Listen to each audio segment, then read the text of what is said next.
Hey guys, it's Meredith Brown, your digital trainer for today's Meredith's Matchbox. I know we are a day late, but Mom and I had to go to a family event yesterday. So we're going to do Meredith's Matchbox today on Thursday. And as usual, it is at 1 p.m. though. And if you didn't catch Jessica's video on Tuesday at 1 p.m. Eastern Standard Time, her Tuesday tutorial, then you definitely should go back and check it out because first of all, her intro is great. And second of all, her videos are always very informative. So you definitely don't want to miss it. I hope you enjoy my Halloween decor behind me. I'm dressed for Halloween today because it's my favorite holiday. So we're doing that a little bit early. And also, it suits the theme of what we're talking about. Which is rituals for productivity and success. And the reason I say it suits is because Mom and I were talking about serial killers having rituals on the car ride home. It was like a 5-hour car ride. And so we said, well, let's talk about that for authors. So also, I am on StreamYard. And so if you leave a comment, I can't see who you are. So be sure to put your name in the comment. As you see, Mom just did. She said, "Hi, it's Deborah." Hi, Mom, from the other room. Also, I'm here at home in Hinesville, and we are having some weather. It hasn't rained yet, but it's been very windy and like gloomy because of the hurricane or tropical storm Zeta. So if I lose connection with you guys, I will just go ahead and record this and post it up as soon as possible. But barring any unfortunate internet circumstances, hopefully I'll be able to stay live. I have my notes here too. So also, if there's any topics you would like for us to cover in future Matchboxes, that would just please let us know in the comments. That would be great. We'd love to see some of your ideas and maybe help you guys out with anything you have questions on. So definitely let us know. And if you're watching this on the replay, feel free as well to comment. We always circle back around and read the comments no matter what. So definitely let us know. Okay, here we go. Have my notes. Let's go ahead and get started on today's Matchbox. First of all, like I said, this topic originated while Mom and I were driving to North Georgia this weekend for a celebration of life ceremony, I guess you could say, for our Aunt Polly. It was a very unexpected trip, but those kind of things usually are. So we had to move things around. So thank you for bearing with as we've had to move this live. But we got on the subject of serial killers before we even got out of Hinesville, honestly, because Mom had pointed out a road in town where a serial killer had killed a local resident. And I've heard the story before where like he moved through our area, and I think devastatingly, she was a mother and her child found her body, which is terrible to think about. And I also listened to My Favorite Murder, a murder mystery podcast. So I was telling Mom all about serial killer stuff and like rituals and how they have rituals. So Mom and I definitely had a very interesting conversation driving through South Georgia about murder, as you might expect from us. And we even had a moment of heart-stopping thrill of our own as a big old buck ran out in front of our car and I had to slam on brakes to avoid hitting him. That was rough. But luckily I was already slowing down for a train, so we're okay.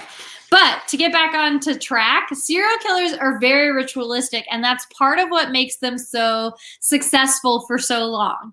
If they do have rituals that they follow, then number one, it is easier for them not to get caught. And then number two, it's also dichotomously easier for them to be tracked down or to have a profile made by the FBI. So very interesting. So we're talking about all of this, and it brought us around to rituals in the business world.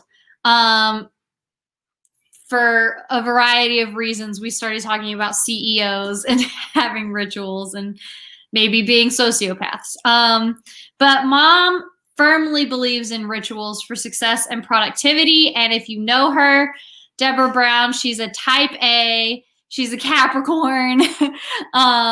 She's been an only child for most of her life. So she's definitely a control freak, I guess you could say. She likes to control things, and she likes her rituals, her habits, right? So for her, she works best if she has a daily plan, and she uses her calendar always for times to complete her to-do list. And it's like a ritual for productivity for her, which is great.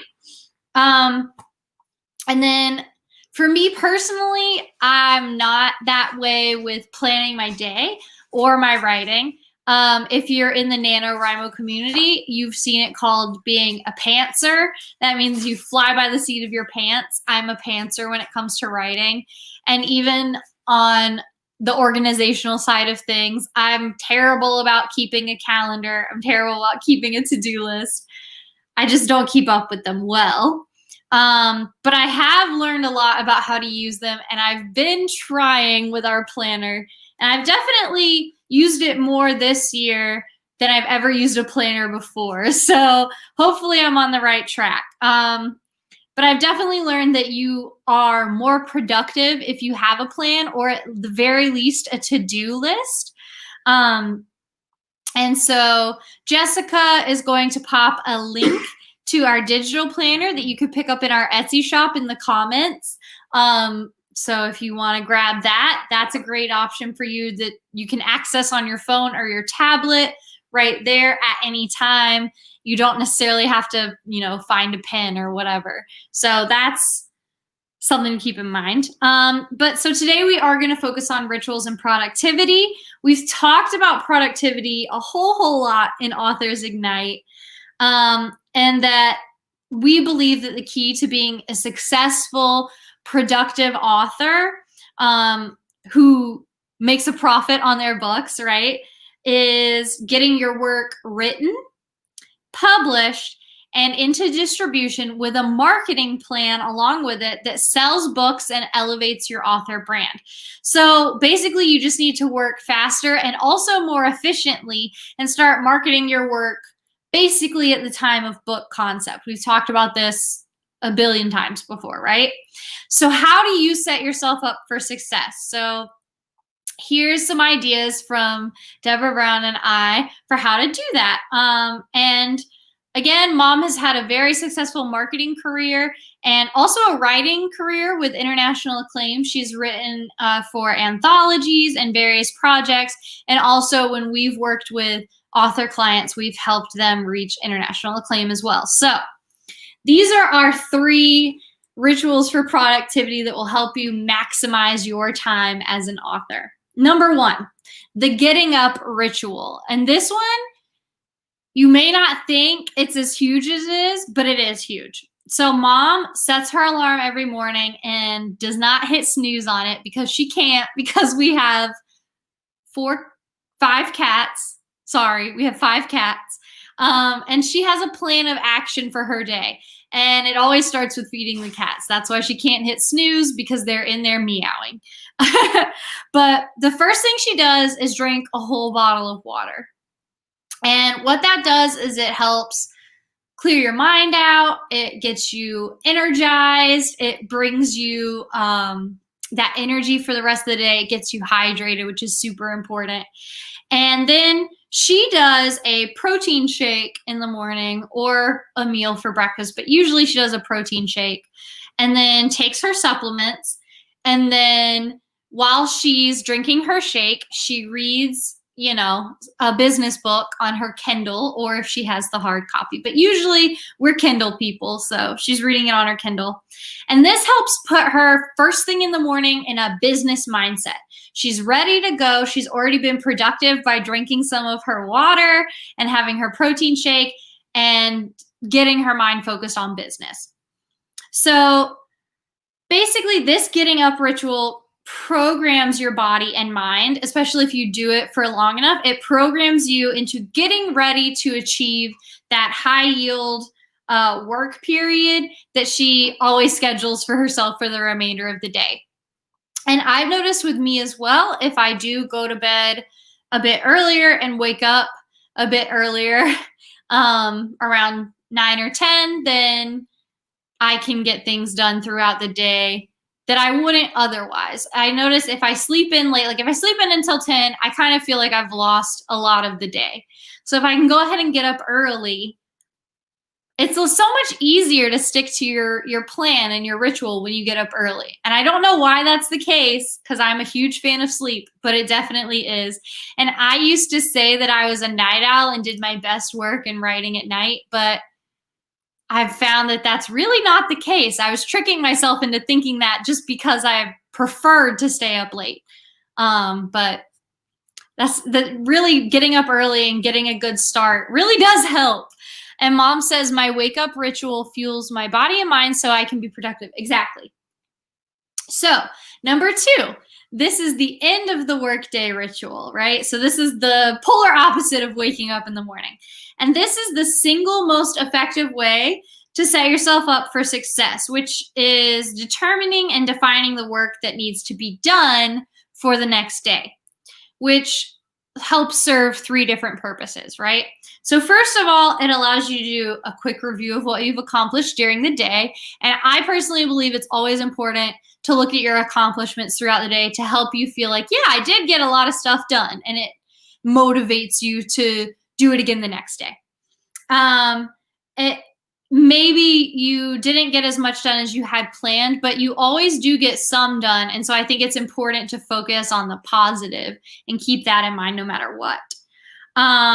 If you really didn't get anything done, take a minute to yourself before you start planning the next day and try and figure out why. Don't do it in a negative way or in a self-berating way, but just figure out like, well, did I work with the television on and so I focused on holiday baking championship instead of writing, right?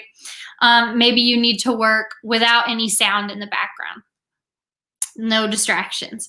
So sometimes life happens and that's okay. But if it is something that happens multiple times, then it's something that's keeping you from being productive and you need to work on it or eliminate it or whatever it is.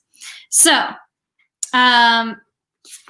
secondly, planning your day makes you plan your work ahead of time with actionable steps that you can follow through on much easier instead of just saying, oh, I have to get this done and I don't even know where to start. So you can plan your most important activities for the next day into your calendar and create like a to-do list, maybe based on how important it is. You can put the most important things up front, or if you find that you work better by getting a couple of things done and getting in your groove, then maybe put your, answering work emails first and then get into the more important hard stuff. And then thirdly, planning it out ahead of time also means that you don't have to figure out first thing in the morning when you're still kind of sleepy and coffee hasn't hit yet, what you need to be doing when your energy and motivation is at the lowest, right? And so it can be hard to get up and get going in the morning if you don't have a clear idea of what you're going to be doing or what needs to be done. And with a plan in place, you don't waste valuable time. And I know for me, if I have a plan, I get kind of excited for the day. I'm excited to get up and get started on my plan and get it done, And that way, again, you don't, waste any of your time. And you also are able to just follow the steps that you've already set up for yourself, those action steps that I mentioned, until you either find yourself motivated to work because your coffee is kicking in, or you finished all your work for the day, even without motivation, because you just followed the steps. So it's hugely important. And Mom says the end of workday ritual keeps me from floundering the next day. That's exactly right. And then lastly, is the end of day bedtime ritual. And this one is huge. This one you could include in the idea of sleep hygiene, which is something, as someone with insomnia, I've learned a lot about sleep and how it's important to have a routine so that you're more likely to fall asleep faster. And there's also certain things with sleep hygiene, um, which basically is just the rituals that you do at bedtime. So this can fall into that category as well. And mom says that she believes that ending the day with the ritual of thinking about what she's grateful for really helps put a end quote or a period on the day, right? An end stamp on the day. So even if you follow this gratitude list with reading to fall asleep or for entertainment or whatever, or like I do, play solitaire or whatever helps you fall asleep, at least counting your blessings has added this like note of happiness right before you go to bed. And it adds satisfaction of a day well lived. Even if you didn't accomplish all of the things on your list, you still find things to be grateful for. And they don't have to be, huge things like, oh, I won the lottery today. Like it can be, oh, I got this really cool new pen at the grocery store and it writes really well and I like it. That can be a gratitude moment. So definitely keep that in mind. And it also helps, you fall asleep easier because you're in that gratitudinal mindset instead of a worrying mindset. And you've already got your next day set up because of your end of the workday ritual. So you can fall asleep easier and have good dreams. And then also, like, even if you had things pop up that made you pivot your plans or whatever, like you have this attitude of gratitude, as they say, this gratitudinal mindset. So it's very important.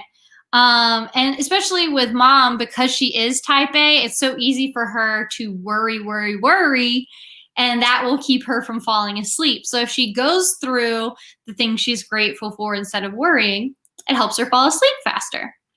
And you end your day with your blessings. It's kind of like saying a prayer before bedtime. If you did that growing up, it's kind of like that. It just helps you get ready for the day. And mom says, my end of night ritual gives me satisfaction from counting my blessings and keeps me from worrying about what happens tomorrow. Exactly.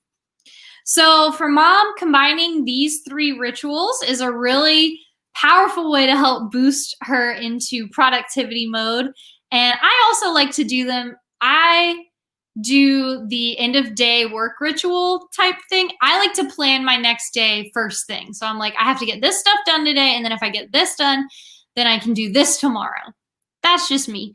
But whenever you do it, it's super important to have your productivity rituals to help you stay motivated, help you stay productive and profitable. And as we were talking, I obviously realized I have some of my own rituals. And if you have any of your rituals, definitely let us know in the comments. I'd be interested to see what you guys do as like a daily productivity ritual or just a daily ritual in general, like, brushing your teeth after you drink your tea because otherwise it tastes bad, So anything that it is, I would love to know. And the important takeaway here is to remember that you're creating habits and rituals all the time, even if you don't mean to. So you might as well purposefully focus on creating ones that will help you, right? And kind of program your body, program your mind into doing those really productive things. And so you can harness that, you can flourish, you can have habits that help you instead of hinder you, instead of just leaving it to chance. And that's how we like to do things at Authors Unite. We like to plan and not leave things to chance. So hopefully you do as well, and you can follow these tips and tricks for productivity. It has been super great talking with you today. Obviously, I'm very excited for Halloween, but I'm also super, super excited for November for NaNoWriMo. And if you guys are doing Nano as well, I wish you guys all the success. I hope everyone wins this year. I hope we all get 50,000 words and finish our book and that everybody gets picked up by a publisher. Or if you're focusing on your holiday marketing for the end of the year, I hope you end up very profitable with that in your Q4 and that you sell a ton of books.